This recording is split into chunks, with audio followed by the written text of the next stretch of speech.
నమస్తే. ఇది Samsung 55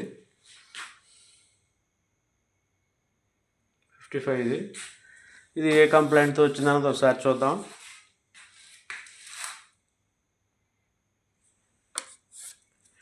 already ఇది ఎక్కడికో వెళ్ళి వచ్చినట్టే ఉంది. చూద్దాం అసలు ఏ కంప్లైంట్తో వచ్చిందో. పవర్ కట్ పెట్టాను, బ్యాక్ లైట్ ఆన్ అయ్యి ఆగింది, దిమ్గా ఆగింది. ఒకసారి చూద్దాం. సౌండ్ కూడా వచ్చింది. ఇంకా ఎలా ఆన్ అవుతుంది చూసారు కదా, ఎలా ఆన్ అవుతుంది. ఇది ప్రాబ్లం ఏంటి చూద్దాం ఒకసారి.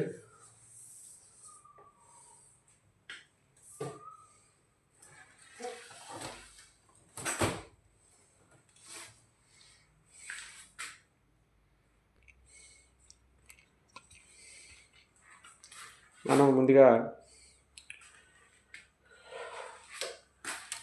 ఏదైతే ఈ ఎఫ్ఎఫ్సి కేబుల్ ఉందో ఎఫ్ఎఫ్సి కేబుల్ సైడ్ ఓపెన్ చేసి చూద్దాం. ఏ సైడ్ షార్ట్ ఉందో తెలుస్తుంది.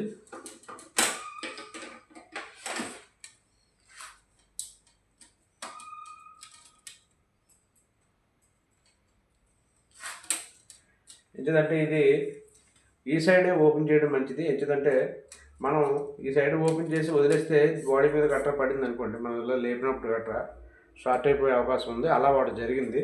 అందుకని ఇటు సైడే లేపనుకోండి, దేనికి సంబంధం ఉండదు, దేని మీద పడినా. అందుకు అలా చేయడం వచ్చింది.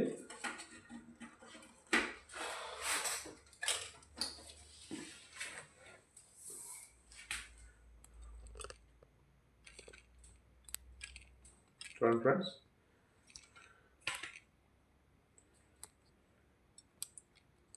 చూడండి ఈ సైడ్ పిక్చర్ బాగానే వచ్చింది. ఇక్కడ ఒక లైన్ కనిపిస్తుంది. తర్వాత ఇక్కడ కూడా ఇంకా లైన్ కొట్టుకుంటుంది ఈ సైడ్. ఇక్కడ ఇదిగోండి, ఇవి చూడండి లైన్స్. అంటే మనకి దీన్ని బట్టి ఏమర్థమైందంటే ఈ రైట్ సైడే కంప్లైంట్ ఉందని అర్థమైంది. ఈ సైడ్ కంప్లైంట్ ఉంది. ఈ సైడు బ్లాక్ చేస్తే బాగుంటుందా, లేకపోతే సీకేబుల్ ఇక్కడ రిజిస్టర్ లేపితే బాగుంటుంది అన్నది ఒకసారి చూద్దాం. ఓకేనా ఫ్రెండ్స్?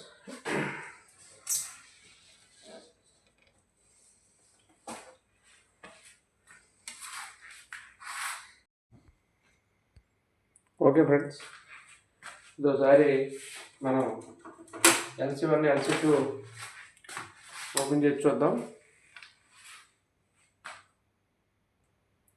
ఓకే ఫ్రెండ్స్, డేటా మొత్తం ఇక్కడ ఇచ్చాడు మనకి.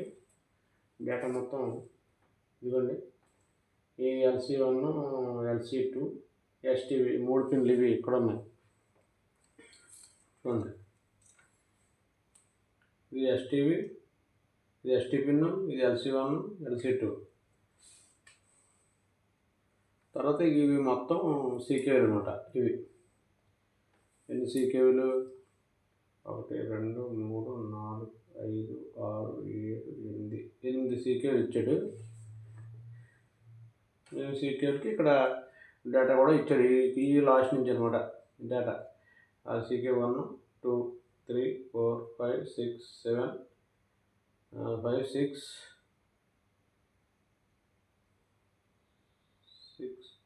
8 ఇచ్చాడు. మరి 7 నెంబర్ ఎక్కడ ఇచ్చాడు?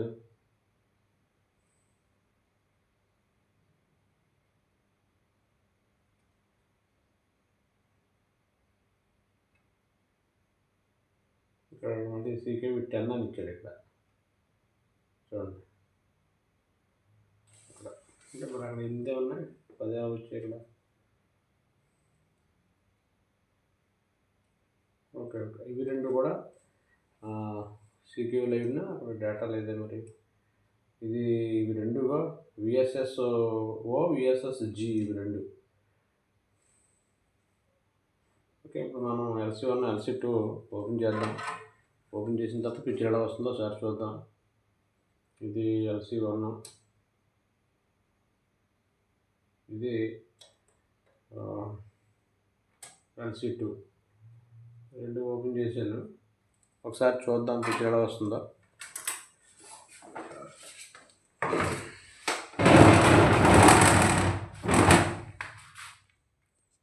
ఆన్ చేస్తాను ఒకసారి.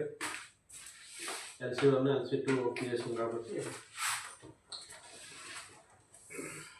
స్మూత్ వచ్చింది, బాగానే వచ్చింది. లైన్స్ ఏమైనా వస్తాయేమో చూడాలి.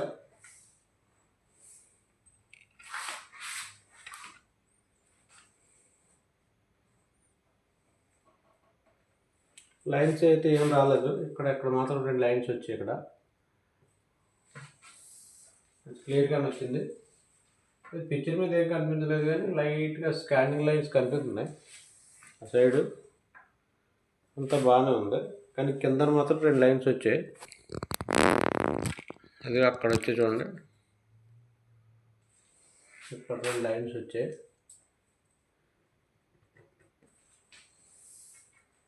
ఇది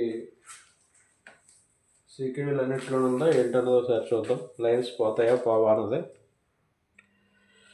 ఓకే ఫ్రెండ్స్, ఫైనల్గా ఇది మొత్తం ఆల్మోస్ట్ తాలూకు ఈ పిఎఫ్లన్నీ ఓపెన్ చేశాను. అంటే ఫస్ట్ తర్వాత ఓపెన్ చేసినా సరే పిక్చర్ LC1 LC2 ఓపెన్ చేసినప్పుడు ఎలా అయితే వచ్చిందో అలాగే వచ్చింది. తర్వాత సీకేవీలు అన్నీ కట్ చేశాను. సీకేవీలు అన్నీ కట్ చేసినా సరే యాజ్ ఇట్ ఈజ్ అప్పుడు ఎలా వచ్చిందో అలాగే వచ్చింది. అయితే ఇక్కడ లాస్ట్లో ఇక్కడ పూర్తిగా ఇక్కడ కట్ చేసి ఇది గ్రౌండింగ్ చేశాను. ఇక్కడ గ్రౌండింగ్ చేస్తే అంటే స్కానింగ్ లైన్స్ పోయాయి. ఈ గ్రౌండింగ్ చేస్తే స్కానింగ్ లైన్స్ పోయాయి. ఇప్పుడు లాస్ట్కి పిక్చర్ ఎలా వస్తుంది అన్నది ఒకసారి చూద్దాం. ఒకసారి ఇప్పుడు సెట్ రన్నింగ్లో ఉంది, ఎలా ఉంది అన్నది ఒకసారి చూడండి. చూడండి పిక్చర్ అయితే ఇంకా స్కానింగ్ లైన్స్ చిన్న లైన్స్ ఉండేవి, బ్లాక్ లైన్స్ ఏం లేవు. ఇవి మాత్రం ఇవి ఇంటర్నల్ కంప్లైంట్. ఈ లైన్స్ ఇంక పోవు. ఎందుకంటే ఈ లైన్స్ ఒక లైన్స్ కోసం చూస్తే ఎక్స్ట్రా వోల్టేజ్ ఇచ్చినా లేకపోతే గ్రౌండింగ్ ఇచ్చినా సరే ఇంకా లైన్స్ పెరుగుతున్నాయి కానీ తగ్గలేదు. ఇంక ఈ లైన్స్ పోవు. అయితే ఇందులో కొన్ని విషయాలు ఏంటంటే మనం ఈ సీకేబీలన్నీ కట్ చేయకుండా ఇక్కడ మనం ఎఫ్ఎఫ్సి కేబుల్ ఏదైతే ఉందో ఎఫ్ఎఫ్సి కేబుల్లో ఈ ఎఫ్ఎఫ్సి కేబుల్లో మనం బ్లాక్ చేస్తే సరిపోద్ది. ఇక్కడ సరిపోదు. కానీ మనం 10 పిన్లు కానీ 12 పిన్లు కానీ 14 పిన్లు కానీ ఇక్కడ మనం బ్లాక్ చేసిన ఇక్కడ లాస్ట్ కాప్ దగ్గర ఏ ట్రాక్లు షార్ట్ అయ్యాయి అన్నది క్లియర్గా చూసి మనం చేసింది ఒకలా ఉంటుంది వర్క్. మనం ఇక్కడ బ్లాక్ చేసి ఇచ్చేసింది ఒకలా ఉంటుంది. మనం ఇక్కడ బ్లాక్ చేసి ఇచ్చింది ఖచ్చితంగా ఈ లాస్ట్లో మనం ఓపెన్ చేయలేని రిజిస్టర్లు కానీ లేకపోతే పిఎఫ్లు కానీ ఏదో ఒకటి లేదా ప్రొటెక్షన్ ట్రాక్స్ కానీ ఇవి ఖచ్చితంగా అయితే లైన్స్ అన్నా రావచ్చు, లేకపోతే పిక్చర్ క్లియరెన్స్ అన్నా రాకపోవచ్చు. ఈ టైప్ ప్యానల్లో ఈ ఎస్టీ ప్యానల్ 55లో శాంసంగ్లో కానీ క్లియర్గా పిక్చర్ రావాలి. మళ్ళీ మనం చేసింది కొంతకాలం పిక్చర్ టీవీ కొంతకాలం మళ్ళీ మనకి స్టాండర్డ్గా పనిచేయాలంటే మాత్రం ఖచ్చితంగా కొంచెం ఓపిక పట్టి చేసుకుంటే బాగుంటుంది. అయితే మన శ్రీ వెంకటేశ్వర యూట్యూబ్ ఛానల్ని సబ్స్క్రైబ్ చేయండి, షేర్ చేయండి, లైక్ చేయండి. ఈ వీడియోపై మీ అమూల్యమైన అభిప్రాయాన్ని కామెంట్ రూపంలో తెలియజేయండి.